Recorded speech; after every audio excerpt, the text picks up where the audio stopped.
hojik aidi irang se karam kari irang no ai bahap tadre ba aduga hojik ti CM na Ashi CM na chat kini hai base ngasi surprise visit na tabni sheng na hera surprise visit na tabni ma hana ma na lok thokre ai date 8 chida naga CSO hoi shu la o hebra krino ma hai bni go adu naga CSO yaw khidabni adu dumai na hai ba matam da public myam singsina public singsibu lead to bi riba CSO ai khoi shu mangai re mi shu mangai re ko kri gi damakta honorable sir nang na shi tawbu do bishi matang cha de haina magi gari mamang do the violence na teba yam phaba mo na myam na sir hujik chapi no natraga na akhoi gi kaino nushiba gi tam da as ma shi manipur gi chief minister ne manipur gi MLAs myam do noi chat kno noi bu ku ki na happy ki batare haina akhoi na nushi na khambi ninga mi shu tholok re moi gari thawar chakre hanadi gari khamninga mi myam leye hojik di gari khamninga mi shu leite shi khiba mi sing do atatai noi nang ta halle ado hojik na free movement ne hana gari chat pa yar ni haidra ai di yam nungaye ai di hojik ki akhoi gi present chief minister MLA sing na tawbu thabak ta ai shu support tawrani hena ai di haigni maram di kari gra public na support tawraga akhoi ni yade na lawraga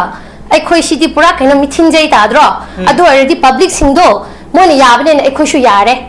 ko ai di noi ni yare ni free movement piri ni khopak phubi gni adudagi CSO le le ramuni adugi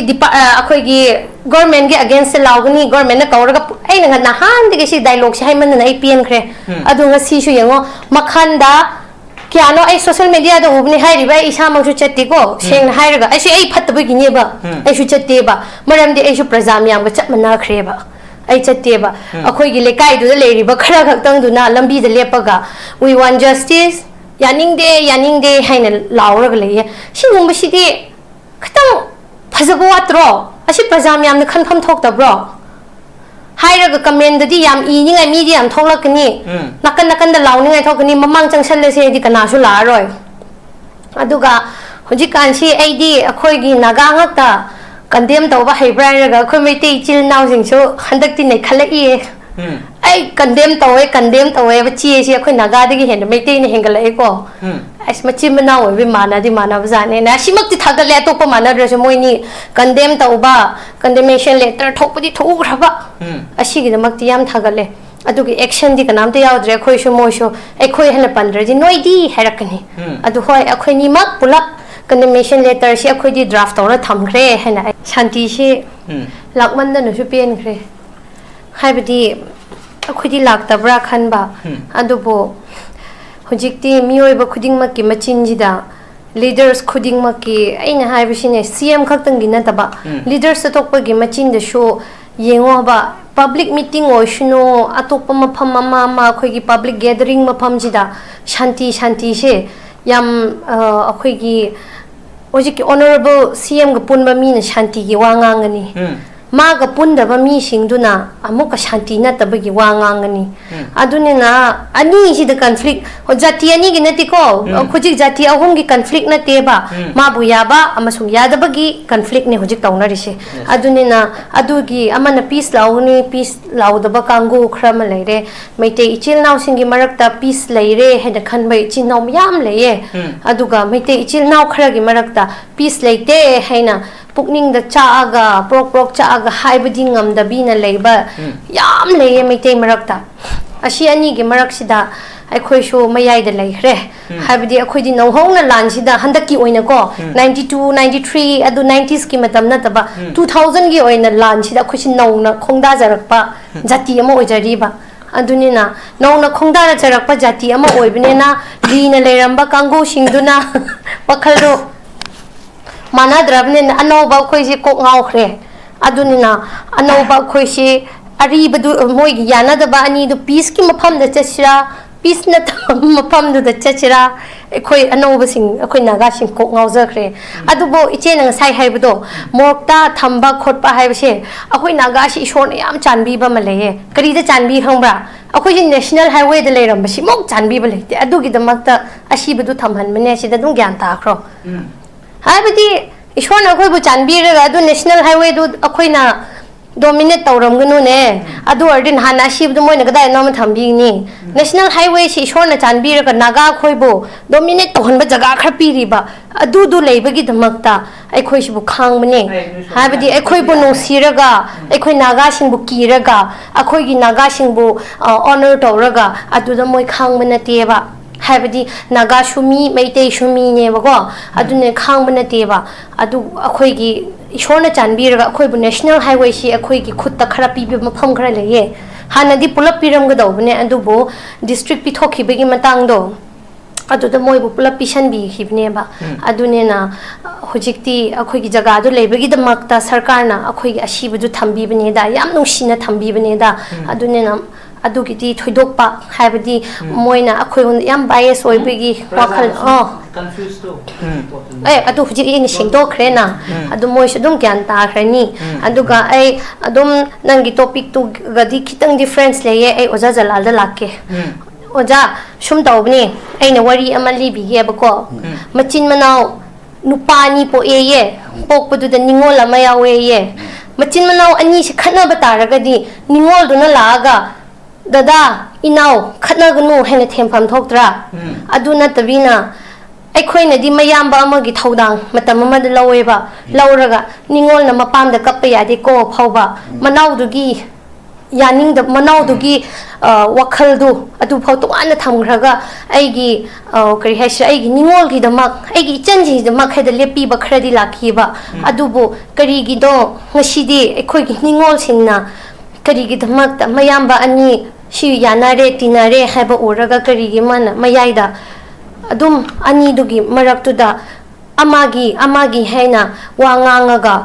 hojik social media da hullaga ngangbadudi oja indigenous ekhoina di hojik phoba ekhoi gi oina ko ai gi oina di ai meitei pangal da indigenous ne nate oye habi wahai naga gi machin amade gi panhi ba hoi aina shoi khanghodabdi lerami adubu leader khradi gi pan masule ta su taram khiroi pangan gi matang sida aina sengna hayo hairadi adubu karigi damak ta handak tu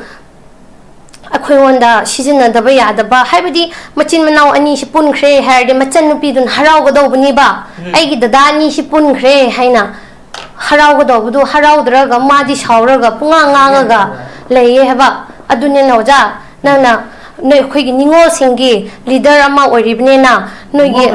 akhoi mi am sing ji bo khara haibiyo akhoi na moi bu nusi na yengbudu adumaina tawbiganu haina haibiyo haina ai si matang sida haijabne bako CM gi kino aduga CM gi dum kala khrage ai CM gi ai di CM handak ki CM di ai di prajam yamna support obni na ai su support awzare hai sini ai na ai di CM na pha mana bus to chatlo free movement yare hardi chat patare na khoi di chat kani aduga kari gum khitang sokla ba direct ai di CM da su taina roi leibiri ba ai gi maitei ichil naw sing da taina gni maram di moina yabagi damakta थादोरक पनी है ना ऐ लोग नहीं है ना ए करीगी high Roy नुई कना थोक रो कना सु थोक तरगा कई लो बाहाई से कई लो कना हाई दो सिम दो ऐ वा माहाई गे लिया दा लासगे से हुजिक लेरी बे फिल्म से कोई मणिपुर द मतम कोई न म्याम गी तंदु लेता द फिल्म मदु संग बदा अपन ब एत पले रम म्याम म ngasi di mai te mele म्याम म कांगपोक्पी द चतलगा CM याव फंक्शन द याव म्याम न सुनरे तो CM खुंगसे सी माई पाई न लोबे याब्र कम मणिपुर की हुजिक लेरी बे सिचुएशन से CM न समाइना कांगपोक्पी द कोई चंग बे यारम द याम न कन्ना थिंग बले रम जगा am समाइना थक पाई खलक बे कमाई येंबे अहमदा ओजा जलाल इचे एक ब्रदर ए का खुमना बोचरी नॉरिस विंडो टीवी बुशु ए हंजन ए ओना दम इनवाइट तो बी दमक याम हराव जरे ए युन हायो हरदी सिनी ngasi akhoi CM na honorable CM na CM ama bu una bachat pasi yamna thagat ningai ni CM ama leiri ba manipur gi aseng ba ko de facto habatare CM akhoi gi madam Shri Nemcha Kipken ma bu una bachat pase asidi una pham thoga una bachat pane ma go una dradi akhoi manipur gi oiba development gi kari gi kara gi fund gumba ma ga yana dradi ama thakte gi kana na pirani adune na ma shu ꯁꯦꯡꯅ ꯍꯥꯏꯔꯒ ꯃꯩꯇꯩ ꯃꯆꯥ ꯑꯃ ꯑꯣꯏꯅꯗꯤ ꯃꯥꯁꯨ ꯄꯨꯛꯅꯤꯡꯗ ꯌꯥꯝ ꯄꯦꯜꯂꯝꯃꯣꯏꯗꯣꯏꯅꯦꯕ ꯃꯩꯇꯩ ꯍꯥꯠꯈꯤꯕ ꯃꯌꯥꯝꯗꯣ ꯃꯥꯁꯨ ꯌꯥꯝ ꯄꯦꯜꯂꯝꯃꯣꯏꯗꯣꯏꯅꯦ ꯑꯗꯨꯕꯨ ꯃꯤꯑꯣꯏꯕ ꯑꯩꯈꯣꯏꯁꯤ ꯐꯟꯗ ꯂꯣꯏꯅꯃꯛ ꯍꯤꯡꯕꯅꯤꯅꯀꯣ ꯑꯩꯈꯣꯏꯒꯤ ꯃꯥꯁꯨ ꯃꯅꯤꯄꯨꯔꯒꯤ ꯗꯤꯕꯦꯂꯞꯃꯦꯟꯒꯤꯗꯃꯛ ꯈꯜꯂꯒ ꯅꯦꯝꯆꯥ ꯀꯤꯞꯀꯦꯟꯗꯣ ꯎꯅꯕ ꯆꯠꯄꯅꯤ ꯍꯥꯏꯅ ꯑꯩ ꯐꯅ ꯂꯧꯔꯅꯤ ꯃꯔꯝꯗꯤ ꯀꯔꯤꯒꯤꯅꯣ ꯍꯥꯏꯕ ꯀꯥꯟꯗ ꯍꯥꯟꯅ ꯃꯅꯤꯄꯨꯔꯗ ꯏꯔꯥꯡ ꯍꯧꯔꯛꯄꯁꯦ 23 3rd Mayꯗ ꯍꯧꯔꯛꯄ ꯃꯇꯝꯗ ꯑꯩꯈꯣꯏꯒꯤ between the two communityꯒꯤ ꯏꯔꯥꯡ ꯑꯣꯏꯍꯜꯂꯦ ꯑꯣꯏꯌꯦꯀꯣ ꯑꯣꯏꯔꯀꯥꯟꯗꯗꯤ ꯑꯩꯅ ꯁꯨꯝ ꯁ꯭ꯇꯗꯤ ꯇꯧꯔ ꯁꯨꯝ ꯌꯦꯡꯕ ꯀꯥꯟꯗꯗꯤ ꯆꯤꯐ ꯃꯤꯅꯤꯁꯇꯔ ꯃꯨꯟꯅꯕꯒꯤ ꯏꯔꯥꯡ ꯑꯣꯏꯔꯒ ꯂꯩꯔꯝꯃꯕ ꯑꯩꯈꯣꯏꯅ ꯍꯧꯖꯤꯛ CM ꯑꯩꯈꯣꯏꯒꯤ ꯑꯣꯅꯔꯦꯕꯜ ꯈꯦꯝꯆꯥꯟ ꯂꯣꯟꯗ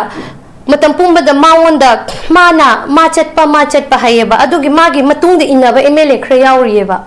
ꯑꯗꯨꯁꯤꯡꯗꯨꯗꯤ ꯍꯧꯖꯤꯛ ꯐꯥꯎꯕ ꯑꯩꯈꯣꯏ ꯗꯤꯁꯀꯁꯟꯗ ꯀꯅꯥꯅꯁꯨ ꯃꯣꯏꯉꯣꯟꯗ ꯄꯟꯗꯦꯕ ꯃꯣꯏꯁꯨ ꯍꯨꯜꯂ ꯉꯥꯡꯕ ꯌꯥꯏꯅ ꯁꯦꯡꯅ ꯍꯥꯏꯔꯒ ꯃꯣꯏꯅ ꯌꯥꯗ꯭ꯔꯗꯤ ꯃꯣꯏꯒꯤ ꯆꯤꯐ ꯃꯤꯅꯤꯁꯇꯔꯒꯤ ꯃꯈꯥꯗ ꯂꯩꯕ MLA 60 ꯍꯦꯟꯅ ꯂꯩꯕꯁꯤꯅ ꯌꯥꯗ꯭ꯔꯗꯤ ꯆꯤꯐ ꯃꯤꯅꯤꯁꯇꯔꯗꯨ ꯂꯦꯡꯕ ꯉꯝꯒꯗ꯭ꯔꯣ ꯃꯣꯏꯅ ꯌꯥꯕꯒꯤꯗꯃꯛꯇ ꯃꯥ ꯂꯦꯡꯕ ꯉꯝꯕꯅꯤꯅ ꯃꯥꯏ ꯃꯇꯨꯡꯗ ꯏꯟꯅꯕ ꯑꯩꯈꯣꯏꯒꯤ ꯃꯩꯇꯩ ꯑꯁꯦꯡꯕ ꯃꯌꯥꯝ ꯌꯥꯎꯔꯤꯗꯨꯗꯤ ꯃꯣꯏꯉꯣꯟꯗꯗꯤ ꯍꯨꯜꯂ ꯉꯥꯡꯕ ꯀꯅꯥꯁꯨ ꯊꯣꯛꯂꯛꯇ꯭ꯔꯒ ꯑꯩ ꯉꯛꯑꯦ ꯑꯗꯨꯒ ꯉꯁꯥꯏ ꯀꯔꯤ ꯃꯈꯥꯟꯂꯣꯝꯗ ꯂꯥꯜꯂꯒ ꯆꯠꯈꯤꯕꯗꯨ ꯄꯕ꯭ꯂꯤꯛ ꯔꯤꯄ꯭ꯔꯦꯖꯦꯟꯇꯦꯇꯤꯚ ꯍꯥꯏꯕꯅꯤꯀꯣ MLAs ꯀꯨꯝꯕꯁꯤ ꯄꯕ꯭ꯂꯤꯛ ꯔꯤꯄ꯭ꯔꯦꯖꯦꯟꯇꯦꯇꯤꯚ ꯁꯤꯡꯅ ꯀꯔꯤꯒꯤ ꯄꯕ꯭ꯂꯤꯛꯀꯤ ꯁꯦꯟꯇꯤꯃꯦꯟ ꯈꯪꯕꯤꯗꯕꯤꯅ ꯀꯥꯡꯄꯣꯛꯄꯤ ꯂꯥꯟꯕꯁꯤ ꯃꯈꯥꯟ ꯁꯦꯛꯃꯥꯏ ꯂꯥꯜꯂ ꯆꯠꯄꯅꯤ ꯑꯗꯨ ꯃꯤꯑꯣꯏꯕ ꯑꯃ ꯑꯣꯏꯕ ꯇꯥꯔꯒꯗꯤ ꯃꯥꯅ ꯂꯥꯜꯂꯤꯕꯗꯨ मागी मजाती मागी ई मशेम की लंबी दो लाल चप्प मतमना ऐसे अखोगी ऑनरेबल CM ददी वाराउदरी MLA सिंधुने यंगा ये तुंग इनब सिंधु अदुदा अखोगी मैतै पांगल गिसु अमसु यावरिये तोयने उबा हनदी याम फाब्रा खलमनेबा तोयने उबा यावरिये अदुना ताकपनी अदुइदी हाइरिबा MLAs म्यामदुना थाइना अखोगी फॉर्मर बिरेन को नोंथंबम सर बिरेन न पुबा मतमदुददी करिगी मरमदा मोय कुकीदा थेंबा यावदब्राने मतमदुदनी मोय पीपल्स MLA ओइना थोगलागा थेंबा कुकी सिंगदा थेंबा यावबिरमोदना अदुददी यावबा उदबनीगो थेंबसु चटपा उदे अदुगा होजि तोआना थोखरबा कांदा मोयसि तोइने चटलेबा हानागुमना मोय मनुंगदा यानादबदु तोआना थमखरागा पुलप ओइना को चीफ मिनिस्टर अमगी मिटना सी MLA सिंगना ओइबने मिटना अखोइगी कोकता लेरिबा मिटना नातोन से MLA सिंग से चीफ मिनिस्टर गिने खंगब्रा अदु मोइना करिगिदमक्ता असुमाइना कइनो तौबसिदि नुवाइते हेबा मोइना करि हाइसरा अहानबददि ए लाओ हाना अखोइगी फॉर्मर CM ना पुरिङाइ मतमदु इरांसि नेमथनिङाइ गिनि गोइ ngang मोइ खलमदोइने फॉर्मर CM गा अदुगा आइदि अदुगुम्बा मी नते ताबा म्यामनसु खांसुना आइदि अदुगी मी अदागी मी अदु हाइबा मी आइदि सुनत नतेको दरकार लेरदि मोइ मनाक चंगनी अदुबनी अदुगा दरकार लेत्रदि चंगोय अदुदागी मी सुनते अखोइदि अचुम्बदु हाइगनी बाइदि करि मरमगी हानदि इरांग तौबा मतमदा अखोइगी फॉर्मर दु फागरा फारोइद्रा बिटवीन द टू कम्युनिटी दु खनाबा मतमददि मैतै पांगलदगी सुकना थोलकप्रा अदुदगी MLA लेरिबा म्याम दु कनासु थोलकतेना लाओसे सर चंगा थेमुरसे नत्रगा अनीसु कौरसे हैना थेंबा मीदी चटमिनाबा तुंग इनाबदी ए उदेगो अदो हौजिक कानसिदी कौदबगी ओइगदौरिब्रा नत्रगा मको यादबगी ओइदगदरिबा ए वामा हाइबिगे नंगी ममितो नाखरगदी नंगसु पुलप नाद्रो यस अदु प्रमाण अम लेबनी नातोन फुलदि नंग तुंबा यारोइना तु सीसी MLA सिंधु सी कोक्सिना चीफ मिनिस्टर दुनेबा अदुइदि मी नातोन सी सोइग्रबा तारदि कोक तु लेफम चाफम खंगद्रो सी सिंसिना नैरकपदा मा लेफम चाफम खंगदनिङाइ तौगदौबने मतमदुदा अदुदि तौहौद्रे अदुगा हुजिकना तुंग इनादना पुंगांगांगा पुंतौ तौवे अदुगा ए प्रजासु यानिंगदेदि अस मखनगा सेकमाइगिदुदा नुपि क्यानो लेपिदो CM चटपा लंबीदुदा यानिंगदेना लाउरिदु नुपि क्या थोलके हानदि करिनो अमा तौबा कांदा बंगलो सिदा थोमजनदोगे मयाम खिल्लगा लेय अदुना कनागे मीनो ए भाप तादे हौजिक आइदि इरांग से करी इरांग नो ए भाप ताद्रेबा अदुगा हुजिकति CM ना CM ने चटकनी हाइबसे ngasi सरप्राइज विजिट नतबनी शेंगना हेरे सरप्राइज विजिट नतबनी मा हाना माना लौथोखरे आई डेट 8 सिदा नागा CSO होइसु लाओ हाइब्रा करिनो मा हाइबनी गो अदु नागा CSO यावखिदबनी अदु दुमाइन हाइब मतमदा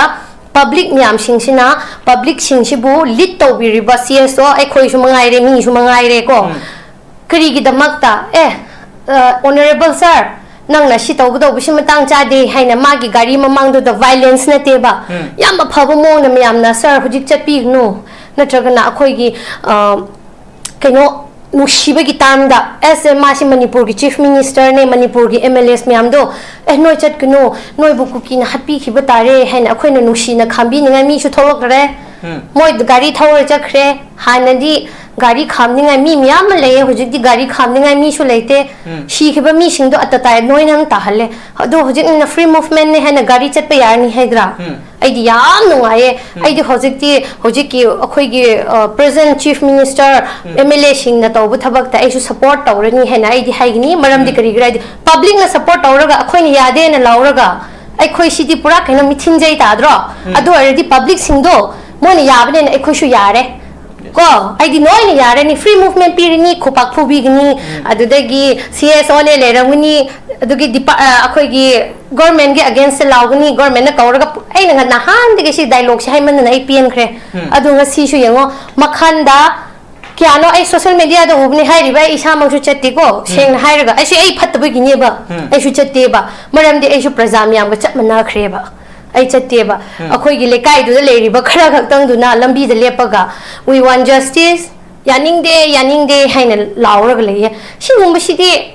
khatang phajabo atro asi prajam yam na khan pham thok ta bro hai raga comment di yam I ni ngai mi di yam tholak ni nakan da law ni ngai thok ni mamang changsal le se di kana su la roi aduga hojik kan si ai di akhoi gi naga ngak ta condemn tawba hebra raga khoi mai te chil naw sing so handak ti nei khala I ai condemn tawe ba chi si akhoi naga de gi hen mai te ni hengal ai ko as machi mana oi bi mana di mana bajane na simak ti thagale to pa mana dre moi ni condemn tawba condemnation letter thok di thu graba asi gi mak ti yam thagale adu gi action di kanam te yaw dre khoi su moi so ai khoi hana pandre di noi di herakani adu hoi akhoi ni mak pulak condemnation letter si akhoi di draft tawra thamkhre hena ai haininge share ai dum lotion jarge hojik leiriba film sida khoi lenga na paikhat lew thabak thorom singda miyam na yabagi mami ama urakli habaduni maduna khoi cso sing gi marak tagi athing ba piru matam da tadai tarak pi yai aduna khoi chu punamak miyam chapmina ba mathau tai habaduni makhata si ma julia da laksage hojiki leiriba film sida khoi sem na paikhat leiba thabak sina makhata na afaba ngakta khoi hojik fogi afaba mami ama tarak liba si makhata na matam sang na afaba si tahan biraga afaba ngakta manipur da santi lang na bagi khongthang thang bi waibo jajalani fuza wafam ni ima su fuza wafam thambiri makhata segi na laksani sina Kangpokpi di khoi health care gi yamna khoi kuki singda awaba me ama mai uno keba makoida thengna kiba khudung sa du mayam adu fanana bi damuta tongan ba health care ga mari lena ba khoi dialysis ki oiba hangdok na bi ngasi dagi hokiba ge aduga tongan ba tai ambulance na singba hadi khudung sa ba mayam fangna na bi step hokiba du sokhat pat leitana manipur da santi la loi haiba sem gi wakhlot hek horok padi huna hairaga lakba adu sem huju sangsi lei khumjang siga adu mahana ngasi tawriba Kangpokpi pangthokriba magi mifamduda tongan masa ko thorang lauthokriba mayam se puni yenga kanda manipur da santi lakpagi khong thangji layan khanbe abra kamai yengbe shanti se lakman da no su pen khre haibadi akhudi laktabra khanba adubo hojikti miyoi ba khuding makki machinjida leaders khuding makki aina haibisine cm khaktang gi nataba leaders atokpa gi machin da show yengo ba public meeting oishno atokpa mafam ma khoi gi public gathering mafam jida shanti se yam akhoi gi ojiki honorable cm ga punba mi na shanti gi wangangani maga punda ba mi singduna amuka shanti na tabagi wangangani adunina ani si the conflict jati ani gi nati ko khujik jati ahum gi conflict na teba mabu yaba amasung yadabagi conflict ni hujik tawna rise adunina adugi amana peace laudaba kangu khrama leire meite ichil naw singi marakta peace leire heda khanbai chinnaw yam leye aduga meite ichil naw khara gi marakta peace leite haina pukning da chaaga prok chaaga haibadi ngamdabi na leiba yam leye meite marakta asi ani gi marak sida akhoi sho mayai da leihre haibadi akhoi di nau hong na lan sida handaki oina ko 92 93 adu 90s ki matam na taba 2000 gi oina lan sida akhoi si nau na khongda jarakpa jati ama ojari ba adunina nongna khongdara charakpa jati ama oibnena lina leramba kangu singduna wakhaldo mana drabne anoba khoisi kok ngaukhre adunina anoba khoisi ari badu moigi yana da ba ani do peace ki mafam da chachira peace na mafam da chachira khoi anoba sing khoi naga sing kok ngaujakre adubo iche nang sai haibdo morta thamba khotpa haibse akhoi naga si ishor na yam chanbi ba male kari da chanbi khambra akhoi national highway da leram ba si mok chanbi ba lete adugi da makta ashi badu thamhan mane si da dum gyan ta khro haibdi ishor na khoi bu chanbi ra adu national highway do akhoi na dominate tauram gnu ne adu ordin hana shib du moina gadai nom thambi ni national highway si shor na chanbi ra naga khoibo dominate tohon ba jaga khar piri ba adu du leibagi dhamakta ai khoi sibu khang mane habadi ai khoi bu no siraga ai khoi naga sing bu kiraga akhoi gi naga sing bu honor tawraga adu da moi khang mane te ba habadi naga shumi meitei shumi ne ba ko adu ne khang mane te ba adu akhoi gi ishorna chanbiraga akhoi bu national highway si akhoi gi khutta khara pi bi mafam khara leye hanadi pulap piram ga dawbne adu bo district pi thokhi begi matang do adu da moi bu pulap pisan bi khibne ba adu ne na hojikti akhoi gi jaga do lebegi da makta sarkar na akhoi gi ashibu du thambi bne da yam nungsina thambi bne da adu ne na adu gi ti thoidokpa haibadi moina akhoi yam bias oibegi wakhal confused to adu huji ini singdo krena adu moi shudum gyan ta khrani adu ga ai adum nangi topic tu gadi kitang difference leye ai oja jalal da lakke oja shum tawbni aina wari amali bi ge bako machin manau nupani po ye pokpudu da ningol ama yawe ye machin manau ani shi khana bataragadi ningol du na laga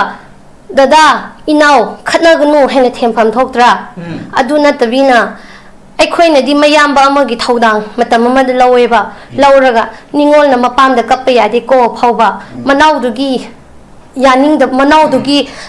ꯋꯥꯈꯜꯗꯨ ꯑꯗꯨꯐꯥꯎ ꯇꯣꯉꯥꯟꯅ ꯊꯝꯈ꯭ꯔꯒ ꯑꯩꯒꯤ ꯀꯔꯤ ꯍꯥꯏꯁꯤꯔꯥ ꯑꯩꯒꯤ ꯅꯤꯡꯉꯣꯜꯒꯤꯗꯃꯛ ꯑꯩꯒꯤ ꯏꯆꯟꯁꯤꯡꯒꯤꯗꯃꯛ ꯍꯥꯏꯗ ꯂꯦꯞꯄꯤꯕ ꯈꯔꯗꯤ ꯂꯥꯛꯈꯤꯕ ꯑꯗꯨꯕꯨ ꯀꯔꯤꯒꯤꯗꯣ ꯉꯁꯤꯗꯤ ꯑꯩꯈꯣꯏꯒꯤ ꯅꯤꯡꯉꯣꯜꯁꯤꯡꯅ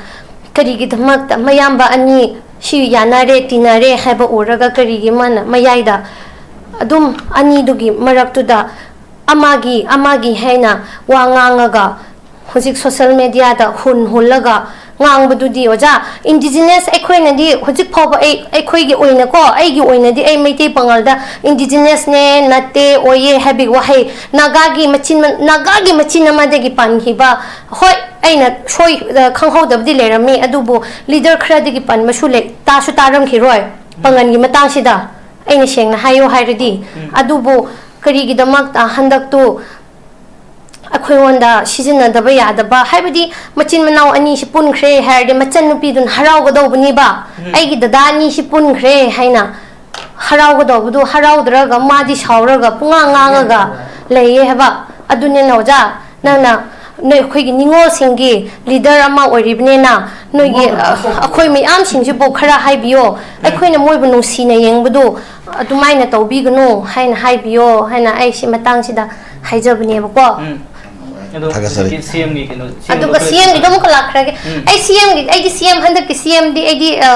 prajamyam na support obni na ai su support auzare hai sini ai na ai di CM na apha mana bus ta chatlo free movement yare hardi chat patare na khoi di chat kani aduga kari gum khitang sokla ba direct ai di CM da su taina roi leibiri ba ai gi maitei ichil naw sing da taina gni maram di moina yabagi damakta Tadorakpani hen ai logni haina krigi hai roi noi kana thokro kana su thok taraga kai lo ba hai se kai lo kana hai do ai wa ma hai ge imphal CM se man CM se mekte khakina tini mari pusi ni punan thingmina raga tani ne oja da la du ting kada ni na du ting kada nai du ting kada ni akoi gi thinge thingada ne thingda su sai ma sing ya CM oi wa na mekte lo da sumpal ni se ge lo mani pusi CM tingzalati Manipur CM do Manipur ki CM do mai tem ba jawo ko ne ai hai kige nang ya nang nang tinge ma su tinge ai su tinge na pal na su tinge loi mana tinge da na bu da mai tem khatan ki responsibility ne hai bele te ma oi da chali do Manipur CM ne ai gi leader na chat pana te ai gi yom ai gi imung na ai gi cha do warak tri ngai da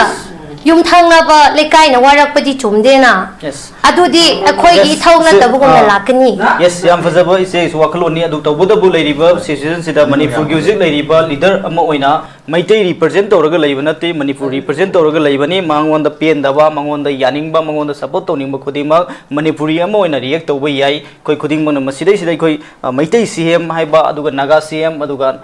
panghal CM haiba koi mamang su Manipur da khundamina riba singi maraktai koi maitai panghal na koi Manipur da maitai CM oiraga palam khiba Manipur gi puari da iraga lehori ba singni aduga naga gi lusingba sine su oiraga lerama ba adun hujik maitai gi na oiba sida chap manaba ke aigi khulni aigi lamdamni khanna chadliba mayam sidai khoi khuding support tawmina ba aduga CM na payak khalapa thabak singda su ngasai tongan tongan panel singna support tawbiri aduga makhata na hena faba Manipur gi tangdu leita ba fium da lakna gi namakta leihori ba aso isu sing namsin nun leibagi mahuta hariba isu sing asidu thabak ona pakhat piraga miyam no pamba miyam gi oiba CM duma ohen bi waiba